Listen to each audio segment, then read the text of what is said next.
Fix Palia high ping network lag disconnect issue on PC. Issue: Palia has high ping, lag spikes, rubber banding, or random disconnects during gameplay. Step 1. Restart your internet router. Turn off the router for 30 seconds. Turn it back on completely. Reconnect your PC to the internet. Step 2. Use a wired connection. Connect an Ethernet cable directly to the PC. Avoid unstable Wi-Fi signals while gaming. Sit closer to the router if using Wi-Fi. Nasher Step 3. Close background downloads. Pause Steam or launcher downloads. Close YouTube, Netflix, or streaming apps. Stop cloud syncing during gameplay. Step 4. Select the closest server region. Open Palia server or region settings. Choose the nearest available server. Avoid high ping regions far from your location. Step 5. Disable VPN or proxy. Turn off active VPN services. Remove proxy settings from Windows. Restart Palia after disabling them.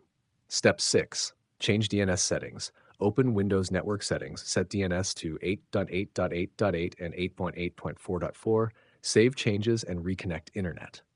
Step 7. Update network drivers. Open Device Manager in Windows. Update LAN or Wi-Fi drivers. Restart the PC after installation. Step 8. Allow Palia through Firewall. Open Windows Defender Firewall. Add Palia to the allowed apps list. Enable both private and public access. Step 9. Disable background apps, close Discord overlays and unnecessary apps. End high network usage tasks in Task Manager. Free up RAM and bandwidth for the game. Step 10. Reset network settings. Open Command Prompt as administrator. Run Windows Network reset commands. Restart your PC and test Palia again.